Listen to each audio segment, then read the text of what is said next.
Welcome sa One Tamad Recap.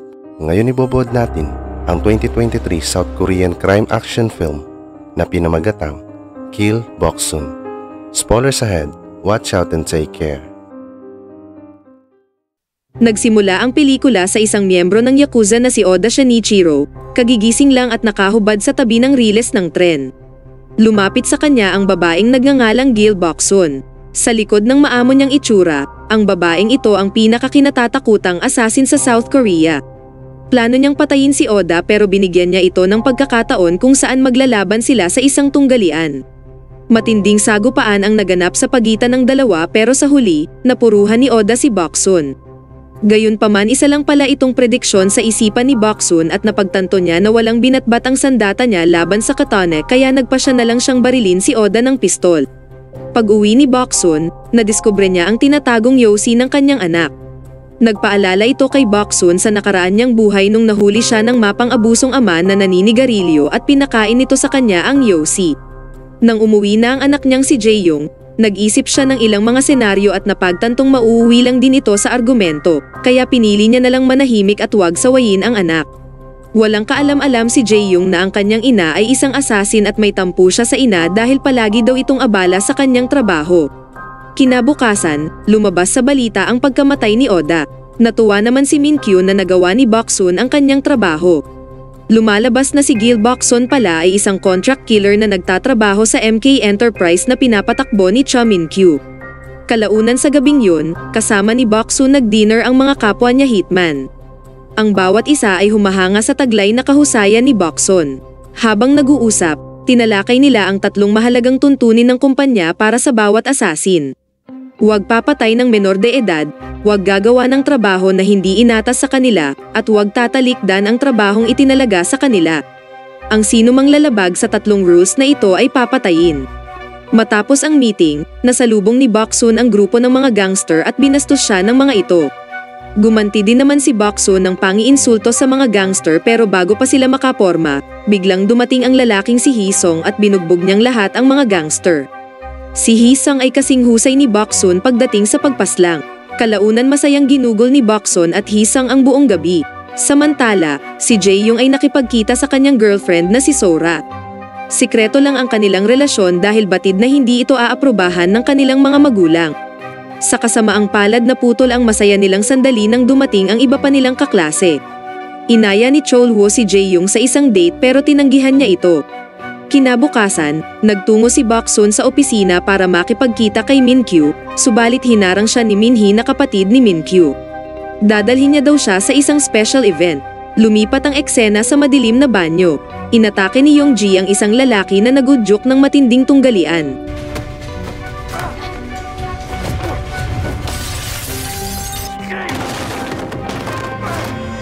Lumalabas na isa pala itong akademya para sa mga batang assassin.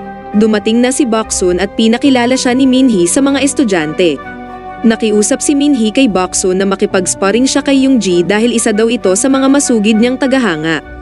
Gamit ni Young-ji ang kahoy na kutsilyo habang marker naman kay Boksun. Nagsimula na silang mag-sparring pero malinaw na kulang pa ang kakayahan ni Young-ji.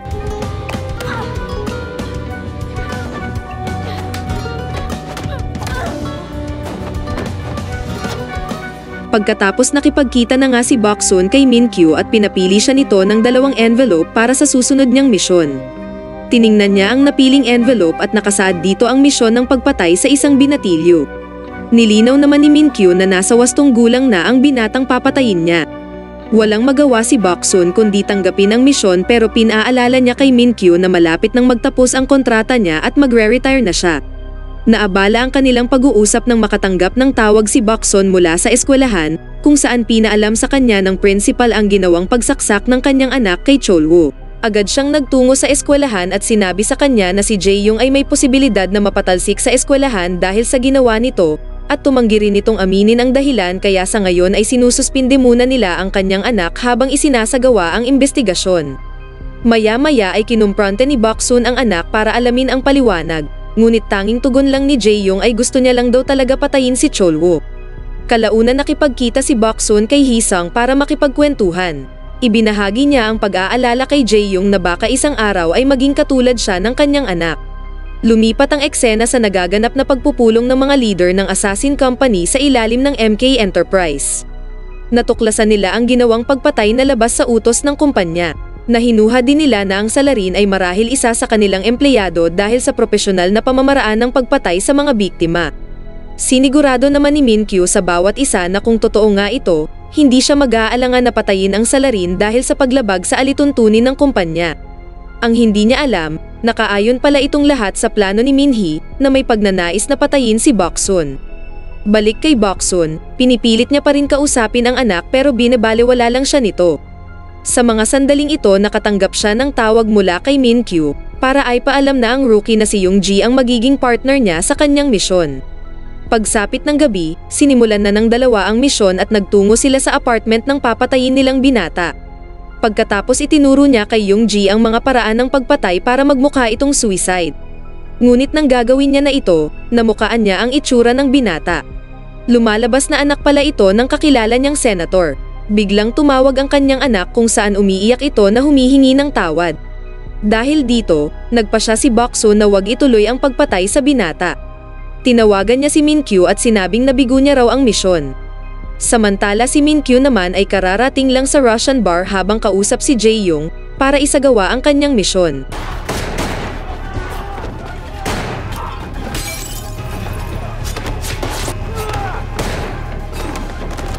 Habang nakikipaglaban ay pinipilit niya paaminin si Boksun ng katotohanan dahil hindi siya naniniwalang mabibigo si Boksun sa simpleng misyon. Kaya kinausap nito si Young-ji para kumpirmahin ngunit ganun din ang tugon ni Young-ji. Dahil dito pinaalala ni Min-kyu ang paglabag ni Boksun sa rules. At para malutas ang problemang ito, iminungkahi ni Boksun na i-extend niya ang kanyang kontrata sa kumpanya at dagdag niya pa na kung pwede wag nang ituloy ang nabigo niyang misyon. Tinanggap naman ito ni Min-kyu. Pag-uwi ni Boksun sa bahay, natagpuan niyang tulag na ang anak. Pero sa katotohanan ay nagpapanggap lang itong tulag dahil hinihintay nitong mag-reply ang girlfriend niya. Kinabukasan, tinawagan ni Min-kyu ang kapatid na isara na nito ang kaso patungkol sa senator sa kabila ng posibilidad na maaaring ikasira ito ng reputasyon ng kumpanya. Batid na ni Min-hee na dahil ito kay Boksun kaya mas lalo niya itong ikinagalit. Kaya naman, pinuntahan niya si Hee-sung para pakiusapan na tapusin nito ang nabigong misyon ni Boksun na agad niya namang tinanggap upang kumita ng pera para sa operasyon daw ng ama niyang may sakit. Habang nasa eroplano, naalala ni Min-kyu ang unang araw na nakilala niya si Boksun maraming taon na ang nakalipas. Nang pumasok si Min-kyu ng bahay para patayin ang lalaki, bigla namang dumating ang anak nito. Ito ay si Boksun at hindi siya nag-aalala na papatayin na ang mapang-abuso niyang ama, sa halip siya pa ang sumipa ng upuan para tuluyang patayin ang ama. Sobrang nagulat si Min-kyu sa ginawa ni Boksun kaya kinuha niya ito para sanayin maging assassin. Kalaunan, inamin na ni Jae-young ang buong katotohanan kay Boksun kung bakit niya sinaksak si Chol-woo. Lumalabas na blinakmail pala siya ni Chol-woo sa pamamagitan ng litrato nila ni Sora na naghahalikan. Hindi niya raw ito ikakalat kung papayag si Jae-young makipag-date sa kanya ng isang buwan. Mas lalong nagalit si Jae-young nang sabihin sa kanya ni Sora na tanggapin na lang nito ang alok ni Chol-woo alang-alang sa kanilang reputasyon. Kaya dito na nga sinaksak ni Jae-young si Chol-woo. Nagulat si Boksun sa anak nang malaman niyang nagkakagusto ito sa mga babae. Naabala ang pag-uusap nila nang biglang bumisita si Young-ji. Biglang inatake siya ni Boksun at ilang sandali ay kumalma din ang ipaliwanag ni Young-ji na sinisante na siya sa trabaho dahil daw sa nabigo nilang misyon nung isang gabi. Kalaunan pumunta ang dalawa sa bar. Dumating din doon ang mga kapwa-assassin ni Boksun kasama si Hee-sung kung saan kino-congratulate nila si Hee-sung dahil na-promote na ito sa rank A gaya ni ng level ni Boksun. Samantala kinumpronte ni Min-kyu si Min-hee dahil sa pagtutuloy nito sa kaso ng senator kahit na ipinatigil niya na. Balik sa bar, nabalitaan ni Boksun ang pagkamatay ng binata kaya agad niyang napagtanto at sinaway si Hee-sung. Ngunit bigla namang tumawag si Min-hee at sinabing laksan nito ang speaker ng cellphone. Pagkatapos nagmungkahi siya ng misyon na patayin si Boksun at kung sino man ang makakagawa nito ay magkakamit ng malaking pabuya.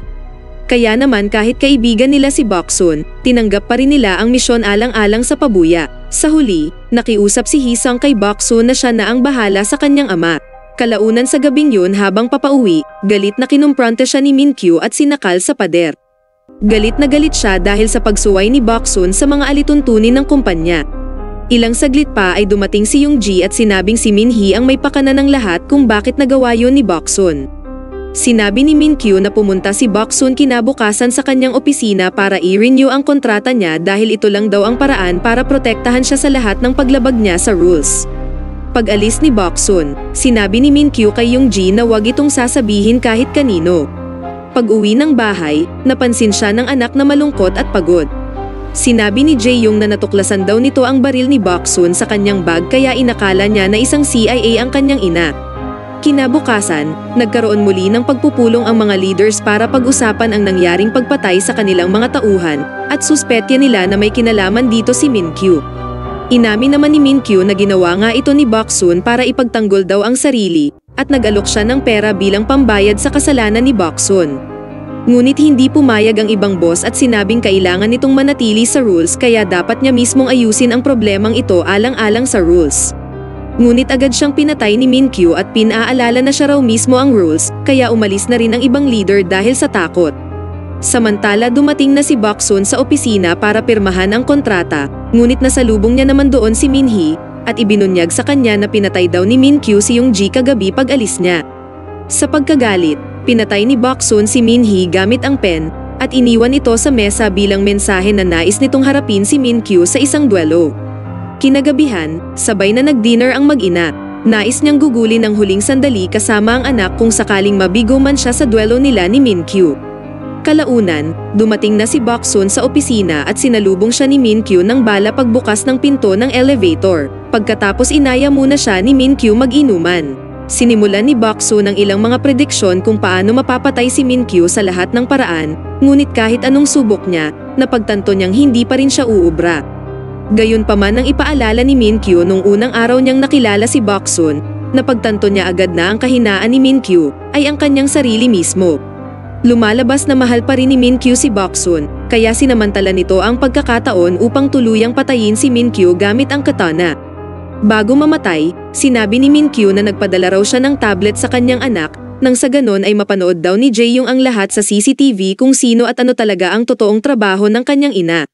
Sobrang nagpanik si Boksun kaya nagmadali siyang umuwi ng bahay. Natatakot siya na baka ikasuklam siya ng kanyang anak. Gayunpaman naabutan niyang natutulog na ang anak. Ilang saglit pa ay nagising si Jae-young at pinuri ang kanyang ina dahil sa pagsisikap daw nito sa trabaho para sa kanya, na nag-iwan naman ng pakiramdam na guilty kay Boksun habang nagtataka kung alam ba talaga ng anak niya kung ano ang trabaho niya. Sa huling eksena, opisyal ng pinatalsik sa paaralan si Jae-young ngunit bago yun, na maalam siya sa kanyang girlfriend na si Sora bago umalis ng paaralan. Sa pagtatapos ng pelikula, nakipagtitigan siya kay Chol-woo sabay turo ng kanyang leeg upang ipaalala kung ano ang kaya nitong gawin.